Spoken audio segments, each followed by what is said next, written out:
Instrumentation and control എഞ്ചിനീയറിങ്ങിന് നല്ലൊരു കോളേജിൽ സീറ്റ് ഉണ്ടാവും. പക്ഷെ റോബോട്ടിക്സ് ആൻഡ് ഓട്ടോമേഷനിൽ ആ കോളേജിൽ കിട്ടിയില്ല. അപ്പം which to choose, college choose ചെയ്യണോ കോഴ്സ് ചൂസ് ചെയ്യണോ എന്നൊക്കെ ഉള്ളടത്ത് സ്വാഭാവികമായിട്ടും ആൾക്കാർക്ക് കൺഫ്യൂഷൻ ഉണ്ട്. ഇനി എന്താണ് ഫ്യൂച്ചറിലുള്ള ആൾക്കാർ പെർസ്യൂ ചെയ്യേണ്ടത്, എന്ത് പഠിക്കണം എന്ന് ചോദിച്ചപ്പോൾ പുള്ളി പറഞ്ഞത് ഉള്ള കാലത്ത് സ്കിൽസ് ഉണ്ടാവുകയാണ് ആവശ്യം. അതെ, അത് സ്കില്ലാണ് ഇമ്പോർട്ടന്റ്, സ്കില്ലാണ് പ്രധാനം, ഡിഗ്രി അല്ല എന്നൊക്കെ പറയുന്ന ഒരു ഇതുണ്ട്. ഡിഗ്രി പെട്ടെന്നൊരു കോഡ് എഴുതി ഒരു മറ്റേ വെബ്സൈറ്റോ അല്ലെങ്കിൽ ഒരു വെബ് ആപ്ലിക്കേഷനോ ഒരു മൊബൈൽ ആപ്ലിക്കേഷനോ ബിൽഡ് ചെയ്യാനുള്ള അതാണ് സ്കില്ല് ഉദ്ദേശിക്കുന്നത്. ആ ടൈപ്പ് സ്കില്ലുകൾ ഡെവലപ്പ് ചെയ്യുക. അതിനിപ്പോൾ ചിലപ്പോൾ AI സ്കില്ലുകളോ അതൊക്കെ ആയിരിക്കും, ചിലപ്പോൾ പ്രോംപ്റ്റിംഗ് സ്കിൽസും ഇതൊക്കെ ആയിരിക്കും ഉദ്ദേശിക്കുന്നത്. പറഞ്ഞപ്പോൾ നമ്മൾ സബ്ജക്റ്റ് ഇപ്പോൾ ഒരു എഞ്ചിനീയറിംഗ് അല്ല ആസ്പിരൻസിന് +2 കഴിഞ്ഞുള്ള സ്റ്റുഡൻസിന് AI എന്ന് പറഞ്ഞ് അത് തന്നെ പഠിച്ചിട്ട് ഇല്ലെങ്കിൽ ആകെ എന്നൊന്നും വിചാരിക്കേണ്ടതില്ല.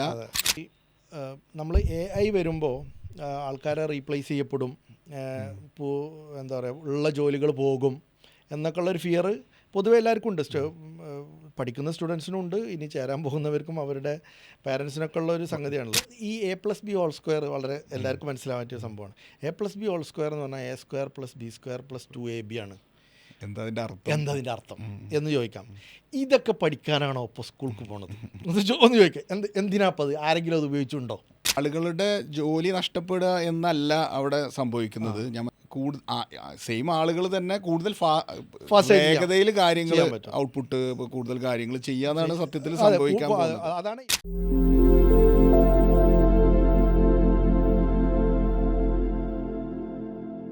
എൻ്റെ പേര് ജാസിർ സാബരി. ഞാൻ കോൺസിസ് ടെക്നോളജീസിൻ്റെ CEO ആണ്. എൻ്റെ കൂടെ നിന്നുള്ളത് മിറാജ്, കോൺസിസ്റ്റിൻ്റെ ചീഫ് ടെക്നോളജി ഓഫീസറാണ്.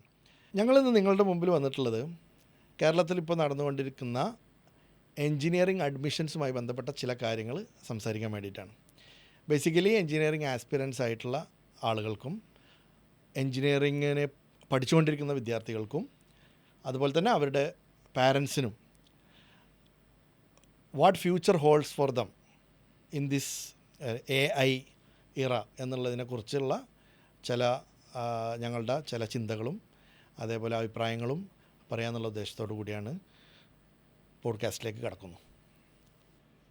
നമ്മുടെ എൻജിനീയറിംഗ് അഡ്മിഷൻസ് നടന്നുകൊണ്ടിരിക്കുകയാണല്ലോ. എൻജിനീയറിംഗ് അഡ്മിഷൻസ് നടന്നുകൊണ്ടിരിക്കുന്ന സമയത്ത് അതിൻ്റെ കോൺട്രവേഴ്സീസ് നമ്മൾ മാറ്റി നിർത്തിയാൽ ഏത് കോഴ്സ് തിരഞ്ഞെടുക്കണമെന്ന് ഉള്ളതിനെക്കുറിച്ചും എവിടെയാണ് സ്കോപ്പ് കൂടുതൽ, ഏത് കോഴ്സിനാണ് കൂടുതൽ സ്കോപ്പ് എന്നതിനെക്കുറിച്ചൊക്കെ പാരൻസും അതുപോലെ എൻജിനീയറിങ്ങിന് ചേരാൻ ഉദ്ദേശിക്കുന്ന എൻജിനീയറിംഗ് ആസ്പിരൻസ് ആയിട്ടുള്ള കുട്ടികളൊക്കെ വളരെ സീരിയസ് ആയിട്ട് ചിന്തിച്ചുകൊണ്ടിരിക്കുന്ന ഒരു സമയമാണ്.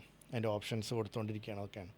അപ്പോൾ ഈ സമയത്ത് എനിക്ക് തോന്നി നമുക്കൊരു പോഡ്കാസ്റ്റ് ഈ വിഷയത്തിൽ ചെയ്താൽ നമ്മുടെ ഈ വിഷയത്തിലുള്ള ചില കാഴ്ചപ്പാടുകൾ ആളുകൾക്ക് ഉപകാരപ്പെടും.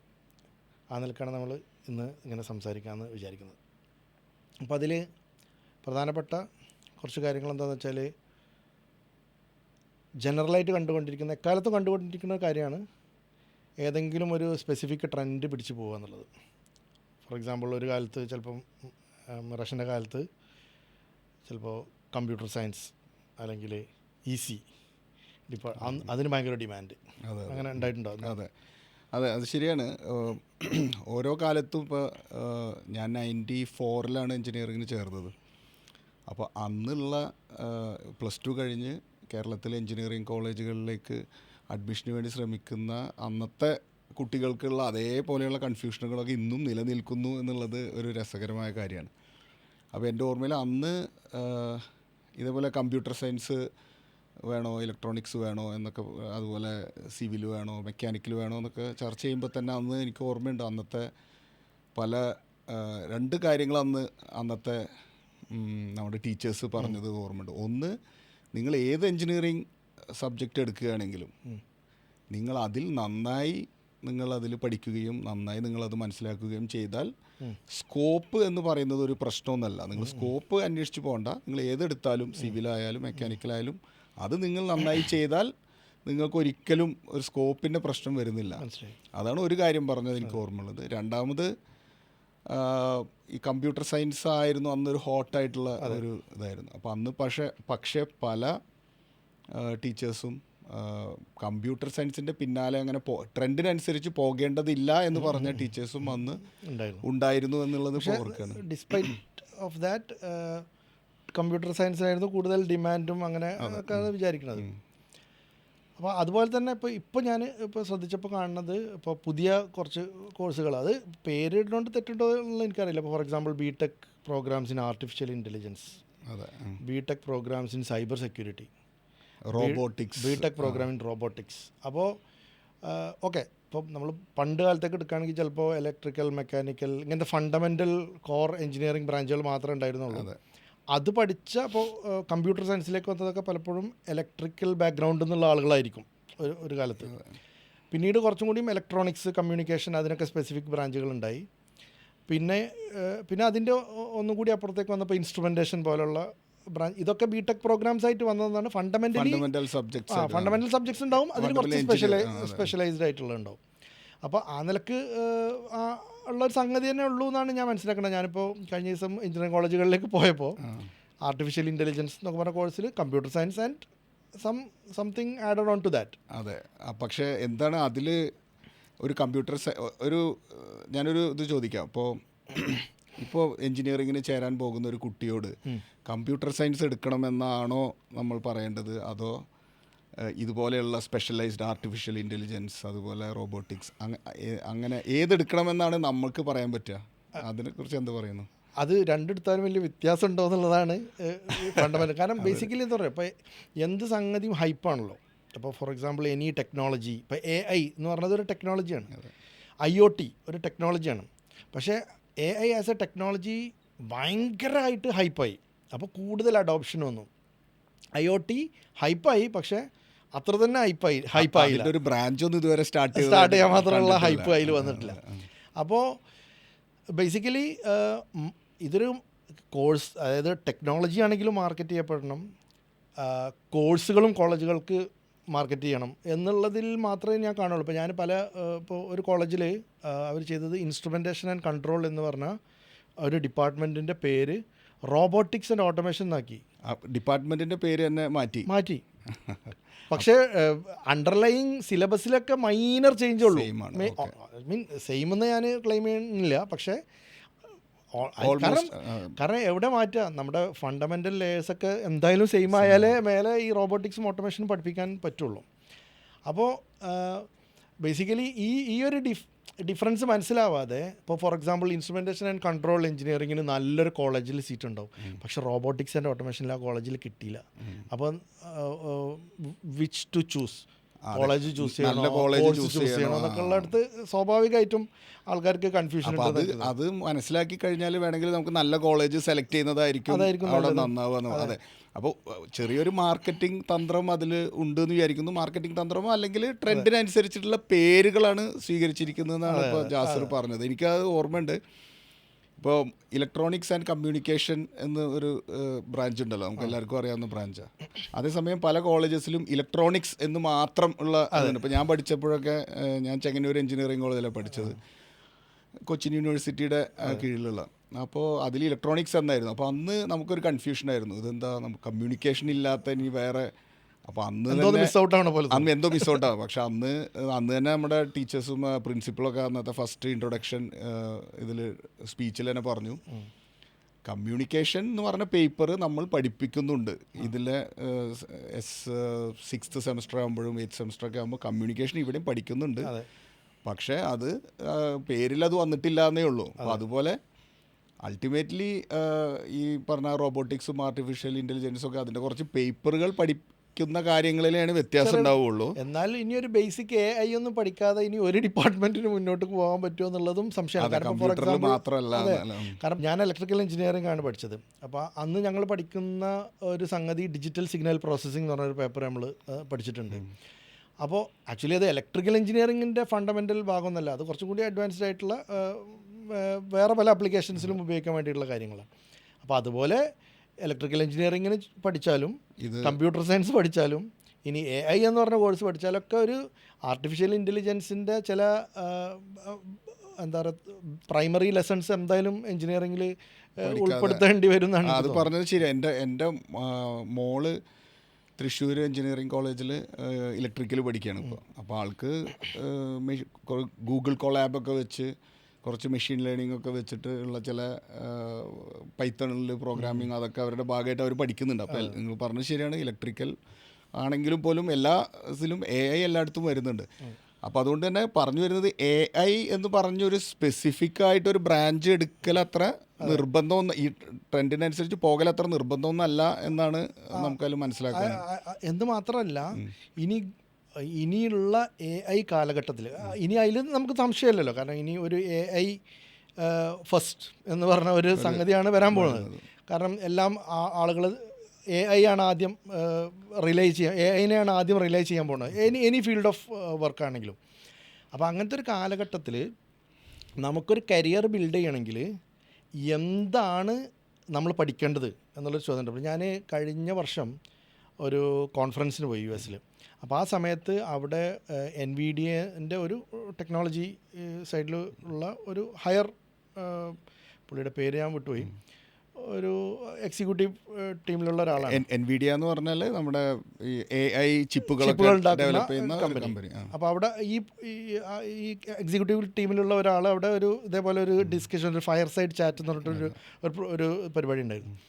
അപ്പോൾ അതിൽ അയാളോട് ചോദിച്ചു, ഇനി എന്താണ് ഫ്യൂച്ചറിലുള്ള ആൾക്കാർ പെർസ്യൂ ചെയ്യേണ്ടത്, എന്ത് പഠിക്കണമെന്ന് ചോദിച്ചപ്പോൾ പുള്ളി പറഞ്ഞത് പിന്നെ ഫണ്ടമെൻ്റൽസ് പഠിക്കണം എന്നാണ്. അതായത് എന്താ പറയുക, പുള്ളി പറഞ്ഞത് ഡൊമൈൻ നോളജ് ഡെവലപ്പ് ചെയ്യലാണ് ഇനി കമ്പ്യൂട്ടർ കോഡ് ചെയ്യാൻ പഠിക്കുന്നതിനേക്കാളും ഒക്കെ ഇമ്പോർട്ടൻറ്റ്. കാരണം if you want to be a computer scientist, പിന്നെ വളരെ അഡ്വാൻസ്ഡ് ആയിട്ടുള്ള AI സിസ്റ്റംസ് ബിൽഡ് ചെയ്യാൻ വേണ്ടിയിട്ടുള്ള കമ്പ്യൂട്ടിങ് പഠിക്കണം. അപ്പോൾ അത് it's like years of effort ഇട്ട് പോകേണ്ട കാര്യമായിരിക്കും. നേരെ മറിച്ച് AI എനേബിൾഡ് ആയിട്ട് നമുക്ക് വർക്ക് ചെയ്യാനാണ്, അതായിരിക്കും കൂടുതൽ ഓപ്പർച്യൂണിറ്റി ഉണ്ടാവുന്നത്. അവിടെ നമുക്ക് ഫണ്ടമെൻ്റൽ ആയിട്ടുള്ള നോളജുകളാണ് ആവശ്യം. കാരണം you are going to get so many പിന്നെ പ്രോഗ്രാമേഴ്സ്. ഏത് AI ആണല്ലോ ജനറേറ്റ് ചെയ്യുന്ന പ്രോഗ്രാം. അപ്പോൾ അതെ AI, അപ്പോൾ കമ്പ്യൂട്ടർ തന്നെ കമ്പ്യൂട്ടർ പ്രോഗ്രാം ജനറേറ്റ് ചെയ്യാൻ കേപ്പബിളായ ഒരു കാലഘട്ടത്തിൽ ഡൊമൈൻ നോളജുള്ള ആൾക്കാർ വന്ന് പിന്നെ മെഷീൻസിനെ കൊണ്ട് കോഡ് ജനറേറ്റ് ചെയ്യിപ്പിക്കുകയിൽ ഓട്ടോമാറ്റിക്കായിട്ട് പ്രോഗ്രാം, അതായത് നാച്ചുറൽ ലാംഗ്വേജ് യൂസ് ചെയ്ത്. ഡൊമൈൻ നോളേജ് എന്ന് പറഞ്ഞാൽ എന്താ, കുറച്ച് എക്സാമ്പിൾസ് പറഞ്ഞാൽ? ഇപ്പോൾ ഒരു എക്സാമ്പിൾ പറയാം. ഇപ്പോൾ ഒരു എൻജിനാന്ന് വിചാരിക്കും. ഈ എൻജിനുമായി ബന്ധപ്പെട്ട ഒരു AI സൊല്യൂഷൻ നമുക്ക് ഡെവലപ്പ് ചെയ്യണമെങ്കിൽ ഈ എൻജിനെ കുറിച്ച് അറിയാതെ വെറുതെ നമുക്ക് വന്നിട്ട് ഔട്ട് ഓഫ് ദ ബ്ലൂ നമുക്ക് ചെയ്യാൻ പറ്റില്ല. അപ്പോൾ എൻജിനെ കുറിച്ച് അറിയണം, അതിൻ്റെ പ്രവർത്തനങ്ങൾ അറിയണം, അതിൽ ഉള്ള വേരിയസ് വേരിയബിൾസ് അതിനെ കൺട്രോൾ ചെയ്യുമ്പോഴും ഇതൊക്കെ ഉണ്ടാകുന്ന ഇന്റേണൽ കമ്പഷൻ പോലെയുള്ള കാര്യങ്ങൾ അറിയണം, അതിൻ്റെ ബേസിക് മെക്കാനിക് അതൊക്കെ അറിയണം. അതിൻ്റെ ബേസിക് മെക്കാനിക്കൽ എഞ്ചിനീയറിംഗ് കാര്യങ്ങളും അറിയുന്ന ഒരാൾക്കാണ് അതിൻ്റെ മേലുള്ള ഒരു സൊല്യൂഷൻ ബിൽഡ് ചെയ്യാൻ കഴിയുള്ളൂ. നേരെ മറിച്ച് ഒരു AI സൈഡ് മാത്രം പഠിച്ചിട്ട് വന്നാൽ, ഇതെന്താണെന്ന് അറിയാതെ അല്ലെങ്കിൽ ഏതെങ്കിലും ടൂള് മാത്രം പഠിച്ചിട്ട് വന്നാൽ, ഇതിൻ്റെ ഡൊമൈൻ നോളജ് ഇല്ലാത്ത ഒരാൾക്ക് പ്രത്യേകിച്ച് അവിടെ ഒന്നും ചെയ്യാനോ അല്ലെങ്കിൽ ഒരു ക്രിയേറ്റീവായിട്ടുള്ളൊരു സംഗതി ഉപയോഗപ്പെടുത്താനൊന്നും ഇല്ല. അപ്പോൾ അവിടെയാണ് നമ്മൾ ഈ സ്കിൽസും ഇതുള്ള ഒരു സംഗതി വരുന്നതെന്ന് തോന്നുന്നുണ്ട്. ഇപ്പോൾ കാര്യമായിട്ട് നമുക്ക് പല ടോക്കുകളിലും ഈ വീഡിയോസിലൊക്കെ നമുക്ക് കേൾക്കുന്ന ഒരു സംഭവമാണ്, ഇനിയുള്ള കാലത്ത് സ്കിൽസ് ഉണ്ടാവുകയാണ് ആവശ്യം. അതെ, അത് സ്കില്ലാണ് ഇമ്പോർട്ടൻ്റ്, സ്കില്ലാണ് പ്രധാനം, ഡിഗ്രി അല്ല എന്നൊക്കെ പറയുന്ന ഒരു ഇതുണ്ട്. ഡിഗ്രി അല്ല എന്ന് പറയുമ്പോൾ ബേസിക്കലി ബാക്കിയുള്ള ഇപ്പോൾ നമ്മൾ കോളേജിൽ പഠിക്കുന്ന പിന്നെ ഫണ്ടമെൻ്റൽ തിയററ്റിക്കൽ നോളജ് കരസ്ഥാക്കലിലല്ല ഇമ്പോർട്ടൻ്റ്. നമുക്ക് പെട്ടെന്നൊരു എന്താ പറയുക മണി ഏൺ ചെയ്യുന്ന ഒരു സ്കില്ല്, പെട്ടെന്നൊരു കോഡ് എഴുതി ഒരു മറ്റേ വെബ്സൈറ്റോ അല്ലെങ്കിൽ ഒരു വെബ് ആപ്ലിക്കേഷനോ ഒരു മൊബൈൽ ആപ്ലിക്കേഷനോ ബിൽഡ് ചെയ്യാനുള്ള, അതാണ് സ്കില്ല് ഉദ്ദേശിക്കുന്നത്. ആ ടൈപ്പ് സ്കില്ലുകൾ ഡെവലപ്പ് ചെയ്യുക. അതിനിപ്പോൾ ചിലപ്പോൾ AI സ്കില്ലുകളോ അതൊക്കെ ആയിരിക്കും, ചിലപ്പോൾ പ്രോംപ്റ്റിംഗ് സ്കിൽസും ഇതൊക്കെ ആയിരിക്കും ഉദ്ദേശിക്കുന്നത്. അപ്പോൾ ഇതിനെക്കുറിച്ച് ഇപ്പം മിറാഷ്ക മുമ്പ് 90s ബിടെക് കഴിയുമ്പോൾ അന്നത്തെ ഒരു സ്കില്ലും അത് ആ പെർസ്പെക്റ്റീവ് നമുക്കൊരു സമയത്തിൻ്റെ ഒരു ഇത് കിട്ടാം. ഒരു 25 വർഷം കൊണ്ട് അല്ലെങ്കിൽ ഇപ്പോൾ ഒരു 30 വർഷത്തിൻ്റെ താഴെ കൊണ്ട് സ്കിൽസ്, നമുക്കൊരു എൻജിനീയറിന് ആവശ്യമുള്ള സ്കിൽസ് എത്രത്തോളം ചേഞ്ച് ചെയ്തിട്ടുണ്ട് എന്നുള്ളത്. അത് ഇന്നത്തെ പോലെ AI സ്കിൽസ് ഒന്നും വന്നിട്ടില്ല. പക്ഷെ അന്നിപ്പോൾ ഞാനൊരു സ്കില്ലായിട്ട് എനിക്ക് തോന്നിയത്, ഇപ്പോൾ പ്രോഗ്രാമിംഗ് ഒരു സ്കില്ലാണല്ലോ ശരിക്കും. Pure programming, may be C programming ആവാം, അല്ലെങ്കിൽ പൈത്തൺ പ്രോഗ്രാമിംഗ് ആവാം, വെബ് മാത്രം ആവണമെന്നില്ല, ബേസിക് പ്രോഗ്രാമിംഗ്. അതും ഒരു സ്കില്ലായിട്ടാണ് നമ്മൾ മനസ്സിലാക്കേണ്ടത്. ശരിക്കും ആ പ്രോഗ്രാമിംഗ് സ്കില്ല് നേടിയെടുക്കൽ അന്നും വളരെ പ്രാധാന്യമുള്ളത് തന്നെയായിരുന്നു. നമുക്ക് പല കമ്പനികളിലേക്കൊക്കെ ജോലി കിട്ടാനും ഒക്കെ അത് വേണം. പക്ഷേ നമ്മൾ ആ നമുക്ക് എന്താണ് പ്രോഗ്രാമിംഗ് സ്കില്ല്? കുറച്ച് ഇഫ് കണ്ടീഷൻസും ഫോർ ലൂപ്പും അതൊക്കെയാണ് നമ്മൾ പ്രോഗ്രാമിംഗ് സ്കില്ലായിട്ട് കൺസിഡർ ചെയ്യുന്നത്.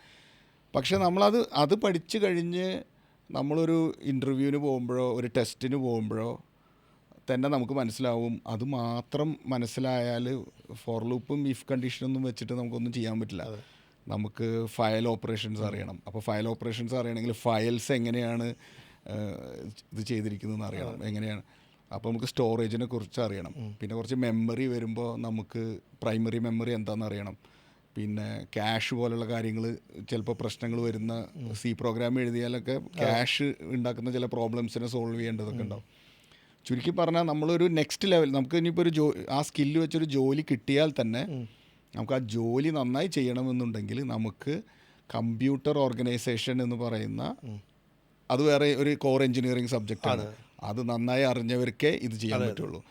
പിന്നെ നമ്മൾ കുറച്ചും കൂടെ അഡ്വാൻസ്ഡ് ആയിട്ട് ചെയ്യുമ്പോൾ നമുക്ക് ഓപ്പറേറ്റിംഗ് സിസ്റ്റം, അതായത് സെമാഫോർസ് പോലെയുള്ള ലോക്സ്, അതുപോലെയുള്ള ഇൻ്റർ പ്രോസസ് കമ്മ്യൂണിക്കേഷൻ പോലെയുള്ള കാര്യങ്ങൾ, അതൊക്കെ ഓപ്പറേറ്റിംഗ് സിസ്റ്റം എന്ന് പറയുന്ന വേറൊരു കോർ സബ്ജക്റ്റാണ്.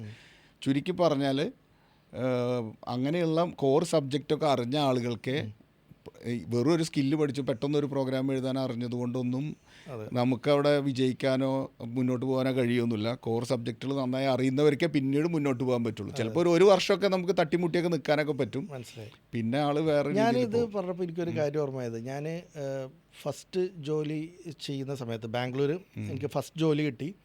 ഒരു 3 മാസം കഴിഞ്ഞപ്പോൾ തന്നെ ABB എന്ന് പറഞ്ഞ വലിയ കമ്പനിയിൽ ഒരു ഇൻ്റർവ്യൂ കോൾ കിട്ടി. അപ്പോൾ ഞാനന്ന് വളരെ ബേസിക് PLC പ്രോഗ്രാമിംഗ് ചെയ്തുകൊണ്ടിരിക്കുകയാണ്. PLC പ്രോഗ്രാമറാണ് ഞാൻ. എനിക്ക് അത്യാവശ്യം നന്നായിട്ട് PLC പ്രോഗ്രാംസ് എഴുതാൻ കഴിയും. കാരണം ഞാൻ അതിൻ്റെ മുമ്പ് ഒരു 6 മാസം ഒരു ട്രെയിനിങ് അറ്റൻഡ് ചെയ്തിട്ടുണ്ട്. Like I was pretty good.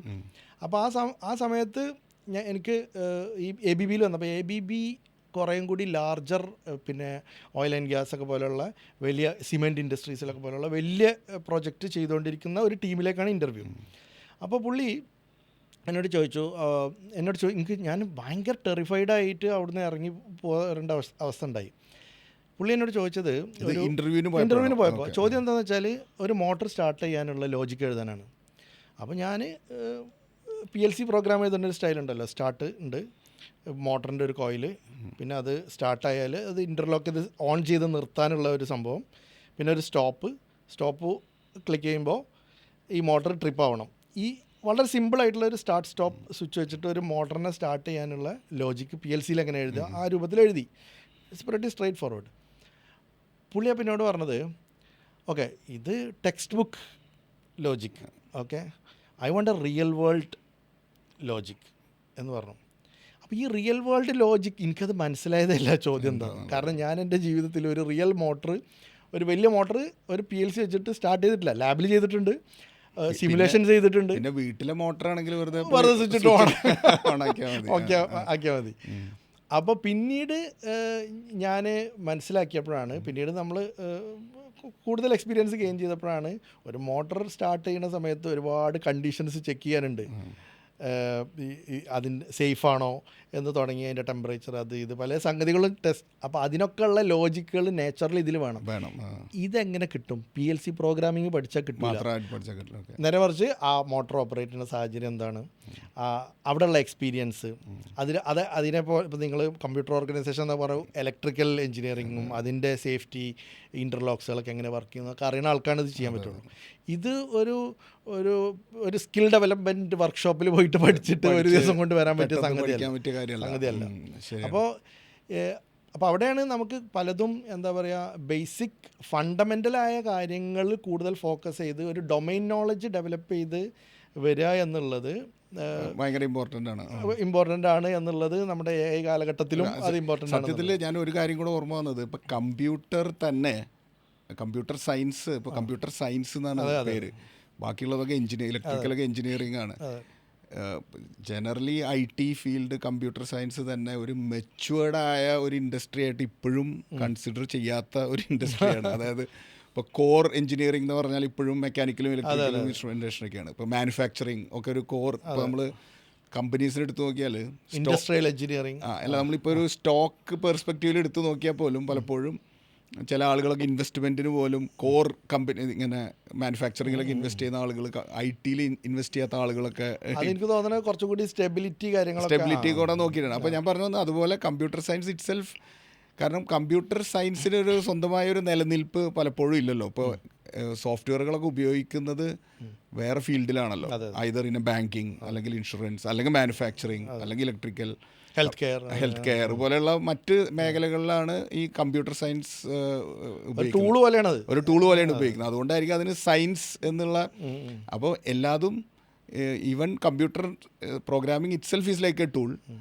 അതുപോലെ ഇപ്പോൾ പുതിയ കാര്യങ്ങൾ ആർട്ടിഫിഷ്യൽ ഇൻ്റലിജൻസ് പോലുള്ള കാര്യങ്ങളൊക്കെ ഒരു ടൂള് ആയിട്ടാണ്, മറ്റ് മേഖലകളിലാണ് അത് ഉപയോഗിക്കേണ്ടത്. അപ്പോൾ അതുകൊണ്ടാണ് ആ ഡൊമെയിൻ നോളേജ് എന്ന് പറയുമ്പോൾ ആ ഡൊമെയിനിലെ കോർ മേഖലകളിലെ നോളേജിനാണ് ഭയങ്കര ഇമ്പോർട്ടൻസ് ഉള്ളത്. ഇപ്പോൾ ഈ പ്രെഡിക്റ്റീവ് മെയിൻ്റനൻസ് ഉണ്ടല്ലോ, അതായത് നമ്മുടെ ഇപ്പോൾ ഒരു എക്യുപ്മെൻറ്റ് ഒരു എയർക്രാഫ്റ്റിൻ്റെ എഞ്ചിനാന്ന് വിചാരിക്കാം. ഈ എൻജിൻ ഫെയിലാകുമോ എന്ന് നേരത്തെ പ്രഡിക്റ്റ് ചെയ്യാൻ പറ്റുന്ന ചില അനാലിറ്റിക്സ് രീതികൾ, പ്രെഡിക്റ്റീവ് അനാലിറ്റിക്സ് എന്ന് പറയും. അപ്പോൾ ഈ പ്രെഡിക്റ്റീവ് അനാലിറ്റിക്സ് ആക്ച്വലി ഒരു AI മെഷീൻ ലേണിംഗ് എന്നൊക്കെ വെച്ച് ചെയ്യുന്ന സംഭവമാണ്.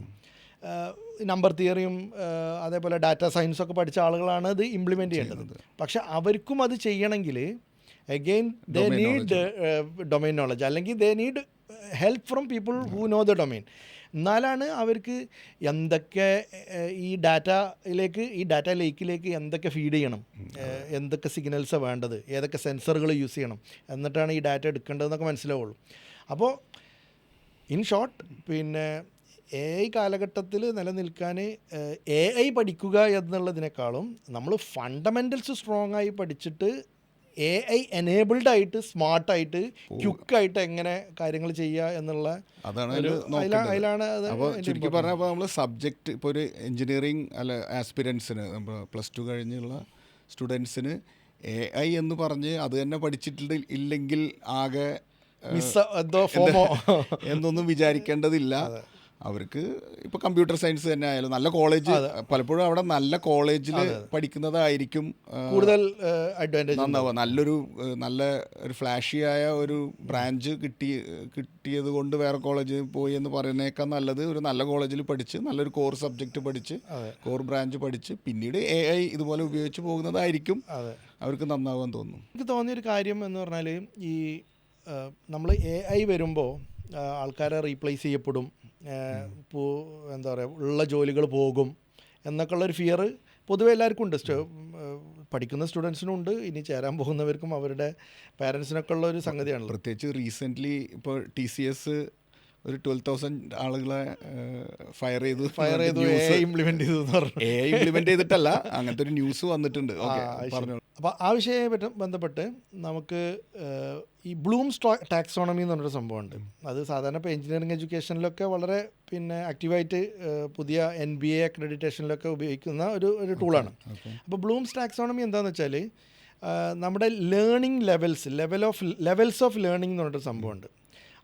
ഇപ്പോൾ ഫോർ എക്സാമ്പിൾ നമ്മൾ എന്തെങ്കിലും കാര്യങ്ങൾ ഓർത്തിരിക്കുക, ഇപ്പോൾ ഒരു ഫോർമുല നമ്മൾ മനസ്സിലാക്കിയിട്ട് ഓർത്തിക്കുക, ഇത് ആക്ച്വലി ഒരു നോളജാണ്.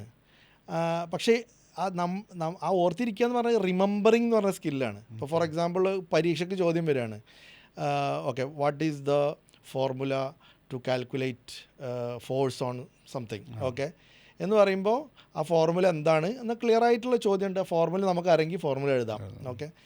അപ്പോൾ അവിടെ ചെക്ക് ചെയ്യുന്ന റിമെമ്പറിങ് എന്ന് പറഞ്ഞ സ്കില്ലാണ്, പല മെമ്മറിയാണ്. അപ്പോൾ നമ്മൾ റിമെമ്പർ ചെയ്ത് വെക്കുക, നമ്മളെ മെമ്മറിയാണ് അവിടെ ചെക്ക് ചെയ്യുന്നത്. ഇതാണ് കുറേ കാലങ്ങളായിട്ട് ചിലപ്പോൾ നമ്മളിങ്ങനെ ഒക്കെ കാണാൻ പഠിച്ച് പോകുന്നു, ചോദ്യങ്ങൾ വരുന്നു, അതുപോലെ എഴുതുന്നു.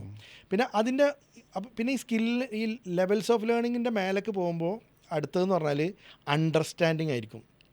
അപ്പോൾ ഫോർ എക്സാമ്പിൾ ഇപ്പോൾ ഈ A+B² വളരെ എല്ലാവർക്കും മനസ്സിലാവാൻ പറ്റിയ സംഭവമാണ്. A+B² എന്ന് പറഞ്ഞാൽ A² + B² + 2AB ആണ്. എന്താ അതിൻ്റെ അർത്ഥം? എന്തതിൻ്റെ അർത്ഥം എന്ന് ചോദിക്കാം.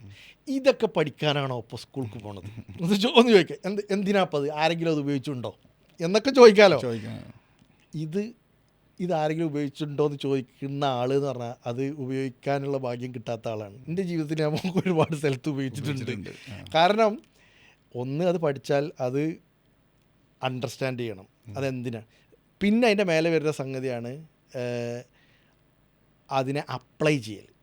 ഓക്കെ, അപ്പോൾ ഒന്ന് റിമെമ്പർ അറിയാന്നുള്ളത്, രണ്ട് അണ്ടർസ്റ്റാൻഡ്, ആ റിമെമ്പർ ചെയ്ത സാധനം തന്നെ മനസ്സിലാവൽ, പിന്നെ ഒന്ന് അപ്ലൈ ചെയ്യൽ. അപ്ലൈ ചെയ്യുന്നതിൻ്റെ മേലുള്ള സ്കില്ലാണ് അനലൈസ് ചെയ്യൽ. അപ്പോൾ അത് വെച്ചിട്ട് നമുക്ക് വേറെ കാര്യങ്ങൾ ഈ ഒരു നോളജ് യൂസ് ചെയ്തിട്ട് നമുക്ക് അനലൈസ് ചെയ്യൽ. അതിൻ്റെ മേലുള്ളതാണ് ക്രിയേറ്റ് ചെയ്യുക എന്നുള്ളത്. ഇപ്പോൾ AI വന്നപ്പോൾ എനിക്ക് തോന്നിയ സംഭവം എന്ന് വെച്ചാൽ, ഇപ്പോൾ റിമെമ്പർ ഈസ് ഓൾറെഡി ഒരു ഇറലവൻ്റ് ആയി. കാരണം everything is on your finger tips. കാരണം കാലങ്ങളായിട്ട് ഗൂഗിൾ സെർച്ച് മതി, ഗൂഗിൾ സെർച്ച് പെട്ടെന്ന് നമുക്ക് കിട്ടും, ഒന്നും ഓർത്തിരിക്കേണ്ട കാര്യമൊന്നുമില്ല. അപ്പോൾ പലപ്പോഴും ഫോൺ, ഇപ്പോൾ ഫോർ എക്സാമ്പിൾ അല്ലാത്ത തന്നെ വളരെ ചോറായിട്ടുള്ള ഫോൺ നമ്പറുകൾ, ഇതൊക്കെ അതെ, അതൊക്കെ നമ്മൾ വളരെ ടൂളിഫൈ ചെയ്ത് കഴിഞ്ഞു. പക്ഷേ ഈ ലെവൽസ് ഓഫ് ലേണിങ്ങിൻ്റെ മേലേക്ക് കയറിക്കൊണ്ടിരിക്കുകയാണ് കമ്പ്യൂട്ടിങ്. അതായത് ഇപ്പോൾ പോയി അണ്ടർസ്റ്റാൻഡിങ്ങും വേണ്ട, അനാലിസിസിനും ഒരു പരിധി വരെ പിന്നെ അപ്ലൈ ചെയ്യാനും ആപ്ലിക്കേഷനും അനാലിസിസിനും ഒക്കെ നമുക്ക് AI ഉപയോഗിക്കാൻ പറ്റും. പക്ഷേ എഗെയിൻ നേരത്തെ പറഞ്ഞ ഈ ഡൊമൈൻ നോളജും കാര്യങ്ങളും നമുക്ക് വേണം.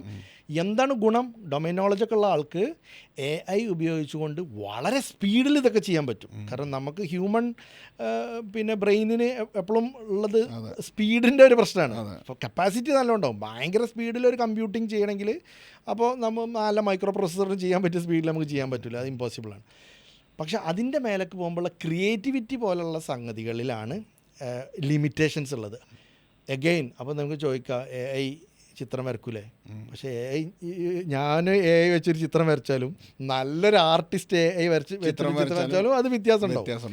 ഏതുപോലെ ഇപ്പോൾ മുമ്പ് നമ്മൾ ഫോട്ടോഷോപ്പ്, എനിക്ക് ഫോട്ടോഷോപ്പ് അത്യാവശ്യം അറിയാം. ഞാൻ ഒരു ഫോട്ടോഷോപ്പ് ഉപയോഗിച്ചൊരു സാധനം ഉപയോഗിക്കുന്നു, പല ടൂൾസൊക്കെ അതിലുള്ള ടൂൾസൊക്കെ ഉപയോഗിക്കുന്നത്. നല്ലൊരു ആർട്ടിസ്റ്റ് യൂസ് ചെയ്താൽ അതിൻ്റെ വ്യത്യാസം ഉണ്ടാവും. അപ്പോൾ ഓരോ സ്കിൽ, ഓരോ നാച്ചുറൽ ടാലൻ്റ് ഉള്ള ആൾക്കാർ, അതേപോലെ ഓരോ വിഷയത്തിൽ സ്പെഷ്യലൈസ് ചെയ്ത ആൾക്കാർ ഈ ടൂൾസ് ഉപയോഗിക്കുമ്പോൾ കൂടുതൽ സ്പീഡിലും കൂടുതൽ അക്യുറസിയിലും കൂടുതൽ ക്രിയേറ്റീവായിട്ടും കാര്യങ്ങൾ ചെയ്യാൻ പറ്റും. അപ്പോൾ ആളുകളുടെ ജോലി നഷ്ടപ്പെടുക എന്നല്ല അവിടെ സംഭവിക്കുന്നത്. ഞാൻ പറഞ്ഞു വന്നത് ഒന്ന് സെയിം ആളുകൾ തന്നെ കൂടുതൽ വേഗതയിൽ കാര്യങ്ങൾ ഔട്ട്പുട്ട്, കൂടുതൽ കാര്യങ്ങൾ ചെയ്യാന്നാണ് സത്യത്തിൽ സംഭവിക്കാൻ പോകുന്നത്. അതാണ് ഇഫക്റ്റീവ്ലി സംഭവിക്കാൻ പോകുന്നത്.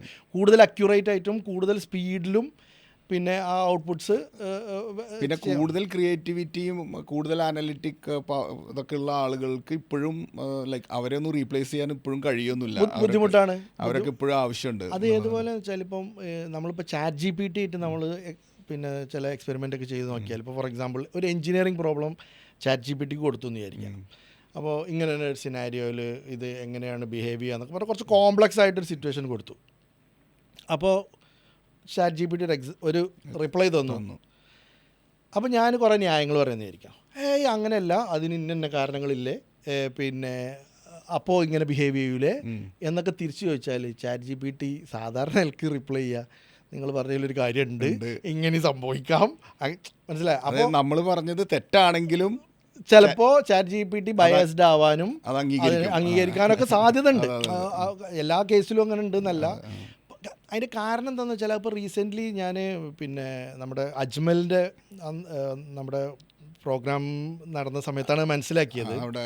അപ്പോൾ പുള്ളി നമ്മുടെ കമ്പനിയിൽ ഒരു ഇത് നടത്തിയല്ലോ, ഇവൻറ്റിലൊരു ടോക്ക് നടത്തി. അപ്പോൾ അതിൽ അന്നാണ് എനിക്ക് അതിൻ്റെ ജനറേറ്റീവ് AI വർക്ക് ചെയ്യുന്ന ടെക്നിക്ക് എന്താണെന്നുള്ളത് എനിക്ക് കറക്റ്റ് മനസ്സിലായത്. ബേസിക്കലി AIക്ക് ഒന്നും അറിയില്ല. AIക്ക് ആകെ അറിയുന്നത് കുറേ നമ്പേഴ്സാണ്. ഒരു ആൻസർ ജനറേറ്റ് ചെയ്യുമ്പോൾ ഒരു വാക്ക് കഴിഞ്ഞാൽ അടുത്ത വാക്ക് എന്താന്നുള്ളതാണ് പുള്ളി ഇമാജിൻ ചെയ്യുന്നത്. അല്ലാതെ ഇതിൻ്റെ ബാക്കിലുള്ള സയൻസോ ഇതിൻ്റെ ബാക്കിലുള്ള ഇൻഫർമേഷനോ ഒന്നും ഒക്കെ അറിഞ്ഞിട്ടല്ല, ഒക്കെ പാറ്റേൺസ് മാത്രമാണ്. അപ്പോൾ ആ ഒരു ലിമിറ്റേഷൻ എന്തായാലും AIക്ക് ഉണ്ട്. ഓക്കെ, അത് ചിലപ്പോൾ ഇനിയും ലെവലപ്പ് ആവാനൊക്കെ സാധ്യത ഉണ്ട്.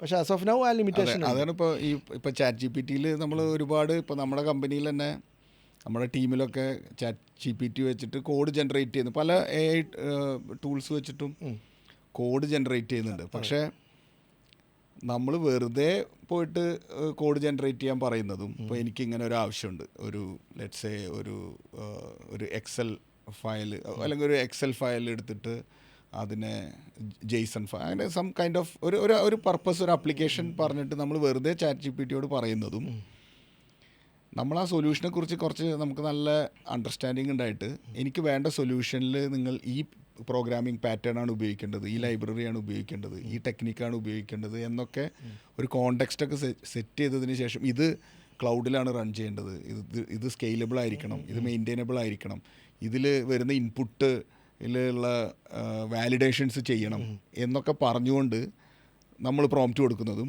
വെറുതെ പ്രോംപ്റ്റ് കൊടുക്കുന്നതും നമുക്ക് കിട്ടുന്ന ഔട്ട്പുട്ട് നല്ല വ്യത്യാസമുണ്ട്.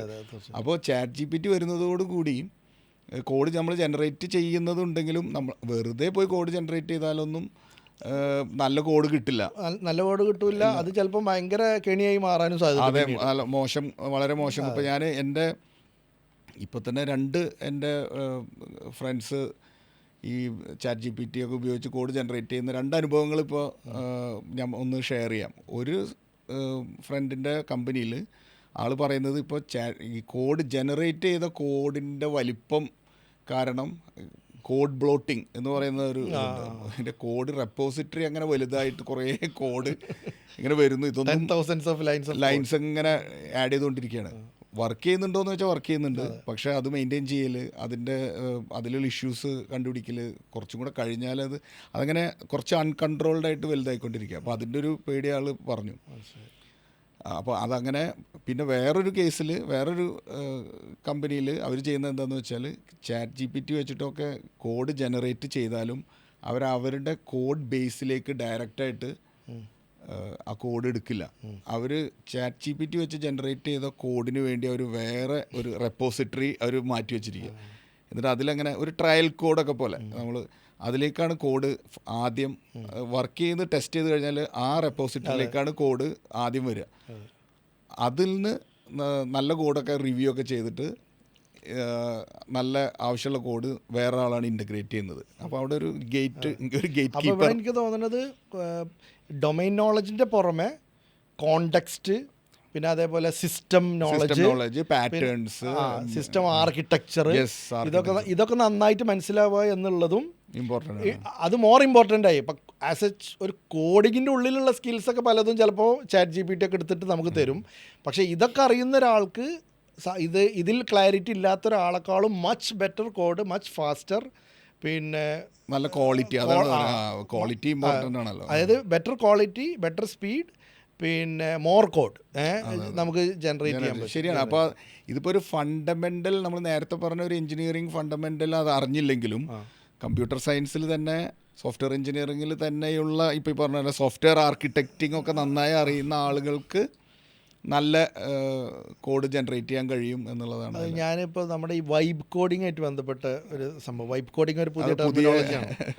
അപ്പോൾ ഒന്ന് വൈബ് കോഡിംഗ് എന്താണെന്ന് മിറാഷ്ക്ക് ഒന്ന് പറഞ്ഞത്. അല്ല, വൈബ് കോഡിംഗ് എന്ന് പറഞ്ഞാൽ ഇപ്പോൾ ഒരു ഒറ്റ ലൈൻ കോഡ് പോലും എഴുതാതെ പ്രോംപ്റ്റ് മാത്രം ഉപയോഗിച്ച് ഒരു ആപ്ലിക്കേഷൻ ബിൽഡ് ചെയ്യുന്നതിനാണ് വൈബ് കോഡിംഗ് എന്ന് പറയുന്നത്. നമ്മൾ ഒരു ലൈൻ പോലും, ഒരു ഇഫ് കണ്ടീഷൻ പോലും, ഒരു വേരിയബിൾ ഡെഫിനേഷനോ ഒരു ഫോർ ലൂപ്പ് ഒന്നും, വെറും ഇംഗ്ലീഷിൽ നമ്മൾ എന്ത് വേണം എന്ന് പറയുന്നു, അത് വെച്ച് കോഡ് ജനറേറ്റ് ചെയ്യുന്നു. അതേ പ്രോംപ്റ്റുകളൊക്കെ ഉപയോഗിച്ചിട്ട് നേരെ ഡിപ്ലോയ് ചെയ്യുന്നു. ഈവൻ ഡിപ്ലോയിങ്ങിന് പോലും നമ്മൾ വേറെ ക്ലൗഡ് സർവീസ് ഒന്നും ഉപയോഗിക്കാതെ ഇതിനാണ് വൈബ് കോഡിംഗ് എന്ന് പറയുന്നത്. അപ്പം അന്ന് മിറാഷ്ക്ക് ഈ ലവബിൾ എന്ന് പറഞ്ഞ സാധനം ഇൻട്രൊഡ്യൂസ് ചെയ്തു. അപ്പോൾ അത് വെച്ചിട്ട് ഞാനൊന്ന് ട്രൈ ചെയ്യാമെന്ന് വിചാരിച്ചു. ഞാൻ രാത്രി ഇരുന്നിട്ട് ട്രൈ ചെയ്യാൻ തുടങ്ങി.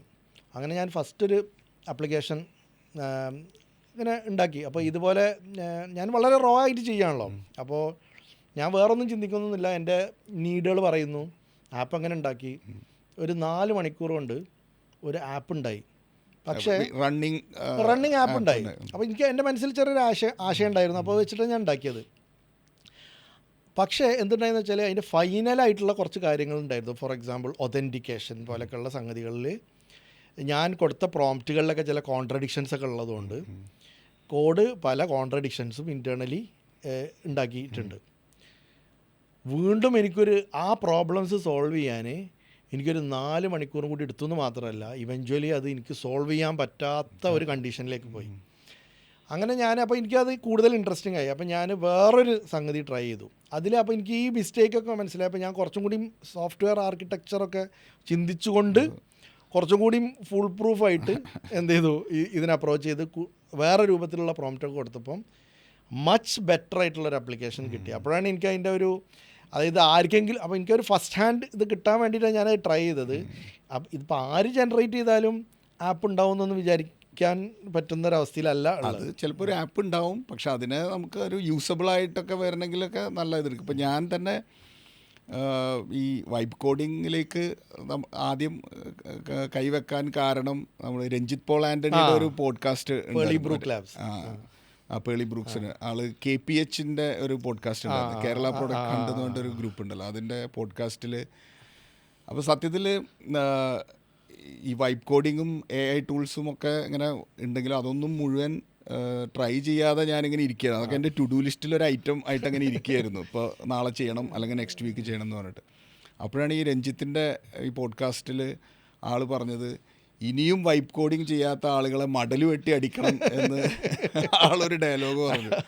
അത് കിട്ടണ്ടെന്ന് വിചാരിച്ച് പോയിട്ട്. അപ്പോൾ രഞ്ജിത്തിൻ്റെ സീനിയറും കൂടെയാണ്. അപ്പോൾ എന്തായാലും അത് കേട്ടപ്പോൾ ഞാൻ എൻ്റെ നെക്സ്റ്റ് ഡേ എന്ത് ചെയ്തു, ഒന്ന് പോയി ട്രൈ ചെയ്തു. അങ്ങനെയാണ് ഈ ലവബിൾ ട്രൈ ചെയ്തത്. വേറെയും ടൂൾസ് ഉണ്ട്, ലവബിൾ, റിപ്ലിറ്റ് എന്നൊക്കെ പറഞ്ഞ ടൂൾസ് ഉണ്ട്.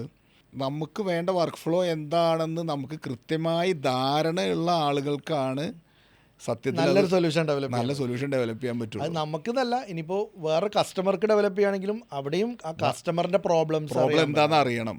അവിടെയാണ് അനാലിസിസ് എന്ന് പറഞ്ഞിട്ടുള്ള നമ്മുടെ പിന്നെ ഹയർ ഓർഡർ സ്കില്ലിൻ്റെ വാല്യൂ. വേറെ ആളുടെ പ്രോബ്ലം അനലൈസ് ചെയ്തുകൊണ്ട് അതിനൊരു സൊല്യൂഷൻ ഡെവലപ്പ് ചെയ്യാനുള്ള സ്കില്ല്. അപ്പോൾ that can be an AI solution, still somebody needs to develop that. അപ്പോൾ ചുരുക്കി പറഞ്ഞാൽ അതാണല്ലോ ഒരു പ്രൊഡക്റ്റ്, ഒരു കമ്പനി ഒരു പ്രൊഡക്റ്റ് എപ്പോഴും വേറൊരു ഒരു കസ്റ്റമറുടെ പ്രോബ്ലം സോൾവിങ്, അതാണല്ലോ ഒരു ഫണ്ടമെൻ്റലി ഒരു ബിസിനസ് എന്ന് പറയുന്നത് തന്നെ പ്രോബ്ലം സോൾവിങ് ആണല്ലോ.